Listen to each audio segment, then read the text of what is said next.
गंगापुर नाम का एक प्यारा सा गाँव था जहाँ लोग हर साल धूमधाम से होली मनाते थे। लेकिन एक अजीब बात थी, जैसे ही होली की रात होती, गाँव वाले अपने अपने घरों में छुप जाते थे। कोई भी बाहर नहीं निकलता था, क्योंकि कहा जाता था कि आधी रात को होली वाली चुड़ैल आती है।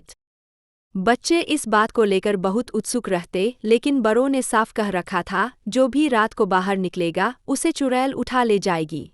मोनू एक 10 साल का नटखट बच्चा था, जिसे भूत प्रेत की कहानियों पर यकीन नहीं था। उसने ठान लिया कि वो इस रहस्य का पता लगाएगा। होली के दिन गांव में जमकर रंग खेला गया, ढेर सारे पकवान खाए गए। लेकिन जैसे ही रात हुई, सभी अपने अपने घरों में बंद हो गए। मोनू ने चुपचाप अपनी छत पर जाकर छुपने की सोची। रात के ठीक 12 बजे मोनू ने देखा कि गांव की पुरानी पीपल के पेड़ के पास कोई खड़ा है। लंबी लंबी उलझी हुई सफ़ेद बाल, लाल रंग की आंखें और हाथ में एक बड़ा सा गुलाल का थैला। अरे, ये तो सच में चुड़ैल लग रही है। मोनू की सांसें तेज हो गई। मोनू ने हिम्मत जुटाकर थोड़ा और ध्यान से देखा।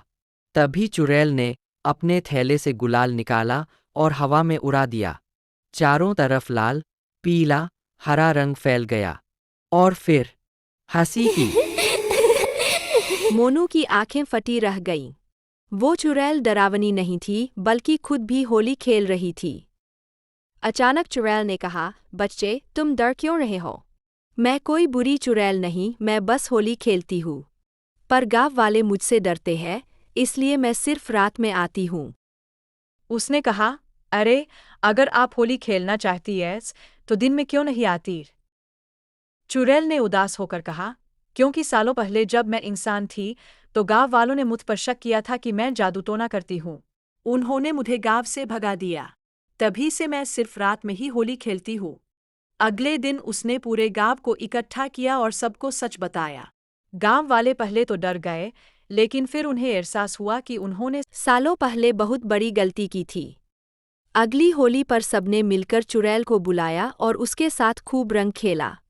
अब वो होली वाली चुड़ैल नहीं, बल्कि होली वाली दोस्त बन गई थी। बच्चों, इस कहानी से हमें ये सीख मिलती है कि किसी के बारे में बिना जाने डरना नहीं चाहिए।